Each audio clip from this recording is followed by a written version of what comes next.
دوسرا حصہ سبق نمبر 10 موت اور قبر کا بیان۔ موت کسے کہتے ہیں؟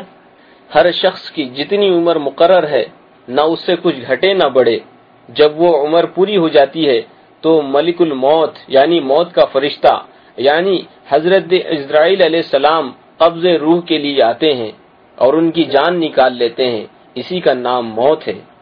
موت کے وقت کیا نظر آتا ہے؟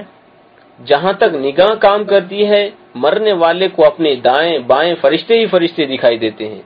مسلمان کے آس پاس رحمت کے فرشتے نظر آتے ہیں اور کافر کے ادھر ادھر عذاب کے فرشتے ہوتے ہیں۔ مسلمان آدمی کی روح فرشتے عزت کے ساتھ لے جاتے ہیں اور کافر کی روح کو ذلت اور حقارت یعنی نفرت سے لے جاتے ہیں۔ مرنے کے بعد روح کہاں رہتی ہے؟ روحوں کے رہنے کے لیے مقام مقرر ہے، نیکوں کے علیحدہ، بدوں کے علیحدہ۔ کسی مسلمان کی روح قبر پر رہتی ہے، کسی کی چاہے زمزم شریف میں، کسی کی آسمان و زمین کے درمیان، کسی کے پہلے دوسرے ساتویں آسمان تک، کسی کی آسمانوں سے بھی بلند۔ کافروں کی روحیں کہاں رہتی ہے؟ کافروں کی خبیث روحیں بعض ان کے مرگھٹ یعنی قبر میں رہتی ہے، بعض کی پہلی دوسری ساتویں زمین تک اور بعض کی اس سے بھی نیچے رہتی ہے۔ موت کے بعد روح کو جسم سے تعلق رہتا ہے یا نہیں؟ ہاں، مرنے کے بعد روح کو جسم سے تعلق باقی رہتا ہے۔ بدن پر جو گزرے گی روح اس سے ضرور آگاہ ہوگی، ثواب ملے گا تو روح کی راحت ہوگی، جسم پر عذاب ہوگا تو روح کو تکلیف ہوگی۔ کیا جسم کی طرح روح بھی فنا ہو جاتی ہے؟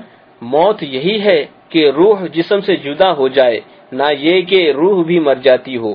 جو روح کو فنا مانے بد مذہب وہ گمراہ ہے۔ قبر میں مردے پر کیا گزرتی ہے؟ جب مردے کو قبر میں دفن کرتے ہیں اس وقت قبر اس کو دباتی ہے۔ اگر مردہ مسلمان ہے تو اس کا دبانا ایسا ہوتا ہے جیسا ماں پیار میں اپنے بچے کو زور سے چپٹا لیتی ہے، اور اگر کافر ہے تو اسے زور سے دباتی ہے کہ ادھر کی پسلیاں ادھر اور ادھر کی پسلیاں ادھر ہو جاتی ہیں۔ کیا ایک کی روح دوسرے کے جسم میں جا کر پھر آتی ہے؟ ہرگز نہیں، یہ خیال کہ وہ روح کسی دوسرے بدن میں چلی جاتی ہے، خواہ وہ بدن آدمی کا ہو یا کسی جانور کا، محض باطل ہے اور اس کا ماننا کفر ہے۔ یہ تو ہندوؤں کا عقیدہ ہے۔ منکر نکیر کون ہے؟ جب دفن کرنے والے دفن کر کے وہاں سے چلتے ہیں تو مردہ ان کے جوتوں کی آواز سنتا ہے۔ اس وقت اس کے پاس دو فرشتے اپنے بڑے بڑے دانتوں سے زمین چیرتے ہوئے آتے ہیں۔ ان کی شکلیں ڈراؤنی، آنکھیں سیاہ اور نیلی اور دیگ کے برابر دہکتی ہوئی اور بال سر سے پاؤں تک ہیں۔ ان میں ایک کو منکر اور دوسرے کو نکیر کہتے ہیں۔ یہ دونوں مردے کو جھڑک کر اٹھاتے اور نہایت سختی سے اس سے سوال کرتے ہیں۔ منکر نکیر مردے سے کیا سوال کرتے ہیں؟ پہلا سوال، من ربو کا، تیرا رب کون ہے؟ دوسرا سوال، ما دینو کا، تیرا دین کیا ہے؟ پھر حضور علیہ الصلوۃ والسلام کی طرف اشارے کر کے تیسرا سوال کرتے ہیں، ما کنت تقول فی ھذا الرجل، ان کے بارے میں تو کیا کہتا تھا؟ مسلمان اس کا کیا جواب دے گا؟ مردہ مسلمان ہے تو پہلے سوال کا جواب دے گا ربی اللہ، میرا رب اللہ ہے، اور دوسرے کا جواب دے گا دینی الاسلام، میرا دین اسلام ہے، اور تیسرے سوال کا جواب دے گا ہوا رسول اللہ صلی اللہ تعالی علیہ وسلم، وہ تو رسول اللہ صلی اللہ تعالی علیہ وسلم ہے۔ فرشتے جواب پا کر کیا کہیں گے؟ فرشتے سوال کا جواب پا کر کہیں گے کہ ہمیں تو معلوم ہوتا تھا کہ تو ہی جواب دے گا۔ اس وقت آسمان سے ایک منادی ندا کرے گا کہ میرے بندے نے سچ کہا، اس کے لیے جنت کا بچھونا بچھاؤ اور جنت کا لباس پہناؤ، جنت کی طرف دروازے کھول دو، چنانچہ تا حد نظر یعنی جہاں تک نگاہ پھیلتی ہے وہاں تک اس کی قبر کشادہ کر دی جاتی ہے۔ جنت کے دروازے کھول دیے جاتے ہیں جس سے جنت کی ہوا اور خوشبو آتی رہتی ہے، اور فرشتے اس سے کہتے ہیں اب تو آرام کر۔ مسلمان کے نیک اعمال اچھی اور پاکیزہ شکل پر ہو کر اسے انس پہنچاتے رہیں گے۔ کافر اور منافق کے ساتھ کیا سلوک کیا جائے گا؟